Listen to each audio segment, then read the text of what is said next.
تو کچھ ایسی خاص فضیلتیں دی ہیں جو کسی اور کو نہیں دی. بعض فضیلتیں دی ہیں جن پر کتابیں لکھی گئی خصائص. اب مثلا جناب سیدہ کے اوپر خصائص فاطمیہ کتاب ہے، وہ بی بی کے مخصوص فضیلتیں.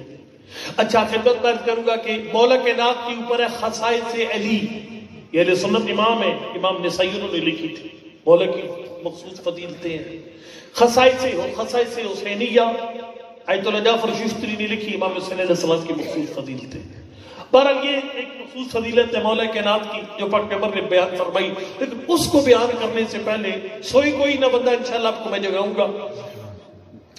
پہلے پاک پیغمبر کی عظمت مولا کائنات کی زبانی بیان کروں گا، پھر علی کی عظمت نبی کی زبانی، پھر سمجھ آئے گا کہ مولا کائنات کا مقام کیا. ذرا توجہ فرمائیے. نہج البلاغہ میں مولا کائنات نے پاک پیغمبر کی تبلیغ کا طریقہ بیان فرمایا. فرمایا کان رسول اللہ طبیبا دوارا بطب. فرمایا نبی ایسا طبیب تھا جو دوائیاں اٹھا کر مریضوں کے گھر جاتا تھا. اس کو شفا سب کہتے تھے. شفا سب کہتے ہیں کہ محاورہ ہے کہ پیاسا کنویں کے پاس آتا ہے، کنواں پیاسے کے پاس نہیں جاتا. نبی وہ کنواں تھا جو پیاسے کے گھر کے دروازے پہ چلا جاتا تھا. ٹھیک ہے. رسول خدا طبیب تھے اور دوار ہوتے جو سیاسی بابے نہیں ہوتے تھے، وہ دوائیاں اٹھا کر گلی گلی محلے محلے چلتے تھے. کوئی بیمار ہے تو بیماریوں کے علاج میرے پاس موجود ہے. فرمایا کہ رسول خدا طبیبا دوارا بطب. البتہ یہ اپنے بچے جو مدرسے کے کو میں عرض کروں گا، وہ پھر دو ہتھیار بیان کیے تبلیغی ہتھیار پاک پیغمبر کے. قد احکم مراہمہ وقد احما مواسمہ. فرمایا نبی کے پاس دو ہتھیار تھے، ایک اسطرہ تھا، ایک مرہم. اسطرہ کاٹنے کے لیے اور مرہم جوڑنے کے لیے. سرکار نے فرمایا نبی پہلے اسطرہ نہیں چلاتے تھے. ہمارے نوجوان خطیب جو ہے وہ کئی دفعہ اسطرے پہلے چلاتے تھے. ٹھیک ہے، وہ پہلے اسطرہ نہیں چلاتے تھے. فرمایا نبی پہلے مرہم لگاتے تھے. وہ جو عورت بیمار پڑی ہوئی تھی جو حضرت کے اوپر گند پھینکتی تھی، وہ بیمار تھی. نبی اس کے گھر چلے گئے، اپنے اخلاق سے اس کے دل پہ مرہم لگا کر اسے ایمانی معاشرے کا حصہ بنا دیا. لیکن عمر اپنے وہ کینسر بن گیا تھا، اسے کاٹ دیا. فرمایا کو ایس کتے کی زبان کو بند کرنے والا. یہ کام بڑا مشکل ہے بچوں، یہ بڑا مشکل کام ہے کہ کاٹنا کس کو ہے اور جوڑنا کس کو ہے. یہ آسان کام نہیں ہے. قد احکم مراہمہ فقد احما مواسمہ. لہذا پہلے دوائی پہلے مرہم لا کر اس طرح پہلے نہیں چلا.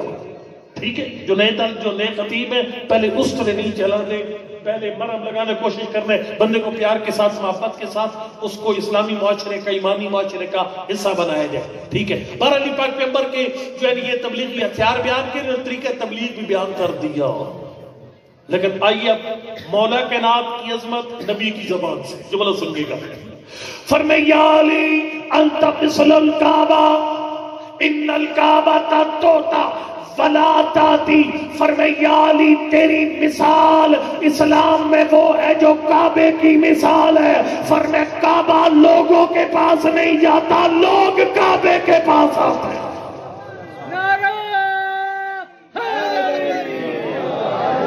کو سمجھ آئی کوئی نہیں؟ مولا کائنات نبی سرکار فرماتے ہیں نبی لوگوں کے دروازے پر جاتے تھے طبیباً دوارا بطب. لیکن نبی فرماتے یا علی انت مثل الکعبہ، تو کعبے کی طرح ہے. فرمایا ان الکعبہ تؤتی ولا تاتی. کعبے کے پاس لوگ آتے، کعبہ کسی کے دروازے پر نہیں جاتا. اچھا اب مولا کائنات کی زبان سے دو جملے مولا کے اپنی عظمت کے اپنی زبان مبارک سے. نہج البلاغہ میں دونوں جملے موجود ہیں. پہلا جملہ خط لکھا تھا، بلکہ پہلے حضرت کا بچپن بیان کرو کہ مولا کائنات کا بچپن کیسے گزرا، کس کے ساتھ گزرا. فرمایا کنت اتبع اتباع الفصیل لاثر امہ. فرمایا میں ہر جگہ نبی کے ساتھ ایسے ہوتا تھا جیسے اونٹنی کا بچہ اپنی ماں کے پیچھے چلتا. اور سرکار فرماتے ہیں فلقد کان یجاور بحراف کل سنۃ. فرمایا نبی ہر جگہ مجھے اپنے ساتھ رکھتے تھے، غار ہرا جاتے اپنے ساتھ لے کر جاتے تھے، نبی جب بھی غار ہرا جاتے میں نبی کے ساتھ جاتا تھا۔ فرمایا کنت اراہ ولا یراہ غیری، جب مصطفیٰ غار ہرا میں جایا کرتے تھے میں محمد کے ساتھ ہوتا تھا، میرے علاوہ کوئی بندہ مصطفیٰ کے ساتھ نہیں ہوتا تھا۔ سرکار فرماتے کنت معہ حین نزل الوحی، جب پہلی وحی اتری اس وقت بھی علی نبی کے ساتھ تھا۔ اب عظمت مولا کائنات کا جملہ اس کے بعد آ رہا ہے، میں اس وقت بھی نبی کے ساتھ تھا جب نبی پر پہلی وحی اتری۔ فرمایا سمیت رنتر، مجھے کسی کے چیخنے کی آواز آئی، میں نے کہا ما ہذی رنت یا رسول اللہ، اللہ کا نبی یہ چیز کس نے ماری ہے؟ سرکار نے فرمایا ہذی رنت ابلی قد ایس من عبادت، شیطان نے پہلی وحی سے گھبرا کر چیخ ماری ہے۔ پھر علی کا قصیدہ پڑھا اور نبی نے کوزے کے اندر سمندر بند کر دیے۔ سرکار نے فرمایا یا علی لقد تسمع ما اسمع وترى ما ارى الا انك لست بنبي، یا علی جو میں دیکھتا ہوں وہ تو دیکھتا ہے، جو میں سنتا ہوں وہ تو سنتا ہے، بس ایک چھوٹا سا فرق ہے، اللہ نے مجھے نبی بنا کر تجھے نبی نہیں بنایا، باقی اس نے جو کچھ مجھے دیا وہ سارا کچھ تجھے دیا۔ یا علی یا علی، خالق نے وہ ساری فضیلتیں جو مجھے دی ہیں وہ یا علی تجھے بھی عطا فرمائی ہیں۔ ایک جملہ اور مولا کائنات کی اپنی زبان سے، اور یہ کمال، یعنی یہ بلندی ہے مولا کائنات کی، یہ کوئی چھوٹی بات نہیں ہے۔ یعنی جو میں دیکھتا ہوں وہ تو دیکھتا ہے، جو میں سنتا ہوں وہ تو سنتا ہے۔ اللہ قبلہ آیت اللہ ریشہری کے درجات بلند کر، بہت بڑے عالم گزرے ایران کے، کچھ عرصہ پہلے ان کا انتقال ہوا، حدیث پر انہوں نے بڑا کام کیا آیت اللہ ریشہری نے۔ میں ان کو سن رہا تھا قوم میں، ایک بڑا پیارا جملہ پڑھ رہے تھے، وہ کہہ رہے تھے کہ یہ جو شیعہ سنی میں گفتگو ہے، ایک اختلاف ہے کہ اہل بیت کون ہے۔ بھائی کہتے ہیں کہ اہل بیت میں بیویاں شامل ہیں، لیکن ہم شیعہ کہتے ہیں اہل بیت میں بیویاں شامل نہیں ہیں۔ نبی کے ازواج ہماری مائیں محترم ہیں لیکن وہ اہل بیت میں شامل نہیں ہے۔ آیت اللہ ریشہری نے کہا دونوں کی بات ٹھیک ہے، وہ جو کہتے ہیں شامل ہے وہ بھی ٹھیک کہتے ہیں، وہ جو کہتے ہیں شامل نہیں وہ بھی ٹھیک کہتے ہیں۔ اب یہ دونوں باتیں کیسے ٹھیک ہو سکتی ہیں؟ یہ تو تقریباً اجتماعی نقیدین ہے۔ وہ جو کہتے ہیں اہل بیت میں ہیں وہ بھی ٹھیک، جو کہتے ہیں نہیں ہے وہ بھی ٹھیک، لیکن جو منطق والے بچے بیٹھے ہوئے اس تناقض میں شرط ہے کہ موضوع اور معمول ایک ہو یا موضوع معمول ایک نہیں ہے۔ فرق دیکھیے گا کیا۔ آیت اللہ ریشہری نے کہا اہل بیت ہوتے ہیں گھر والے، اہل بیت ہوتے ہیں گھر والے۔ انہوں نے کہا چونکہ نبی کے گھر دو قسم کے ہیں تو پھر گھر والے بھی دو قسم کے ہیں۔ کیا مطلب؟ فرماتے ہیں کہ اہل بیت نبی ہے، ایک اہل بیت نبوت ہے۔ اہل بیت نبی اور اہل بیت نبوت ہے، کیا مطلب؟ قبلہ نے فرمایا ایک ہے بیت النبی، ایک ہے نبی کا گھر، ایک ہے نبوت کا گھر۔ نبی کا گھر کون سا ہے؟ وہ کمرہ جس میں پاک پیغمبر کی قبر، گارے اور پتھر سے بنا ہوا کمرہ جس میں پاک پیغمبر کی قبر مبارک ہے، وہ ہے بیت النبی۔ ایک اس گھر والی اہل بیت ہے، ایک ہے بیت نبوت۔ بیت نبوت کیا ہے؟ قرآن جو ہے نا، قرآن کو سمجھنا آسان نہیں ہے، مطلب ہے اس قرآن کے ایک اپنا انداز ہے چیزوں کو بیان کرنے کا۔ یہ جو قاری صاحب پڑھتے ہیں، بچوں کو پڑھاتے ہیں کہ ورتل القرآن ترتیلا، اس کا ایک ترجمہ تو یہ ہے نا قرآن کو ٹھہر ٹھہر کر پڑھو۔ ایک اور ترجمہ بھی ہے کہ قرآن پاک سے نتیجہ لینے میں جلدی نہ کرو، حوصلے کے ساتھ ابال نہیں کرنا، آرام آرام سے قرآن نتیجہ دیتا ہے۔ اب ایک دم قرآن کی آیت پڑھو، لا تقربوا الصلاۃ، نماز کے قریب مت جاؤ، اگر ادھر ہی بریک لگا دو۔ قرآن میں اللہ نے منع کیا نماز پڑھنے سے، بات ختم ہوگی، نماز ہی کوئی نہیں، لیکن من تم سکارا پڑھو گے تو نتیجہ نکلے گا۔ لا الہ پہ بریک لگا دو، کوئی عبادت کے لائق ہے ہی کوئی نہیں، اللہ اللہ پڑھو گے تو بات سمجھ آئے گی۔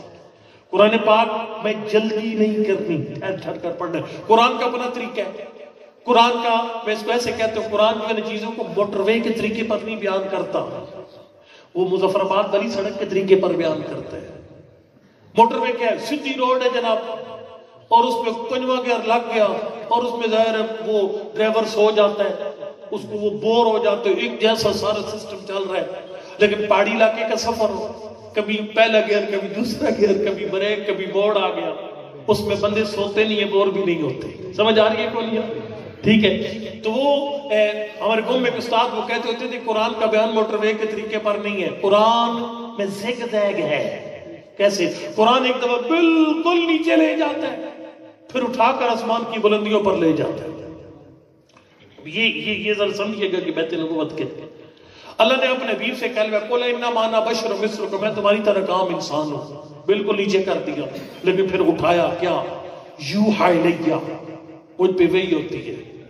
اس کے درمیان پتہ کیسے کرتا ہوتا ہوں؟ اس کے درمیان سے کرتا ہوتا ہوں جیسے میں کہوں تو مجھ میں اور شہباز شریف میں سیاسی طور پر کوئی فرق نہیں، بس وہ وزیر اعظم. قبلہ تو سارا فرق ہے. یا مجھ میں اور آیت اللہ سیستانی دعوت برکاتہ میں کوئی فرق نہیں ہے، بس وہ آیت اللہ ہے. یہ تو سارا فرق ہے.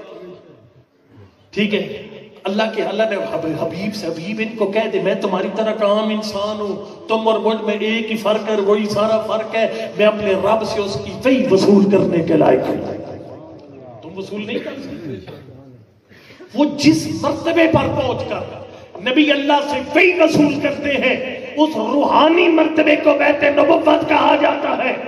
تاریخ اٹھا کر دیکھ، ان 14 نے کسی مقام پر نہیں کہا میں اہل بیت نبی ہیں. جب بھی کہا فرمائے ان اہل بیت نبوہ، ہم نبی کے اہل بیت تو ہیں ہی ہیں، لیکن اصل شان ہے ہم نبوت کے اہل بیت ہیں. اچھا اب ذرا فرق واضح جو نبوت کے اہل بیت اور نبی کے اہل بیت کون ہوتے ہیں. آیت اللہ رائے شہری نے کہا توجہ فرمائیے گا. آیت اللہ رائے شہری نے کہا کہ وہ منصب جس پر پہنچ کر نبی فرشتے کی آواز کو سنتا ہے، اس سے وحی کو وصول بھی کر لیتا ہے، اس روحانی منصب کو بیت نبوت کہا جاتا ہے. وہ جو زمین پر گارے اور پتھروں کا گھر ہے اسے بیت النبی کہا جاتا ہے. اللہ اکبر. کیسے فرق پتہ چلے گا اہل بیت نبی کون ہے، اہل بیت نبوت کون ہے؟ قبلہ نے فرمایا نبی اپنی زوجہ کے گھر موجود ہو، جبریل پیغام لے کر آئے، جبریل آ کر چلا بھی جائے، زوجہ کو پتہ ہی کوئی نہ چلے جبریل آیا کب، جبریل گیا کب. یہ ہوتے ہیں اہل بیت نبی. اور اہل بیت نبوت وہ ہوتے ہیں حسن مجتبیٰ اپنے نانا کے پاس مسجد میں ہو، اللہ کی وحی آئے، فرشتے کی آواز سن کر آیتیں یاد کر کے جو گھر سنا دے انہیں اہل بیت نبوت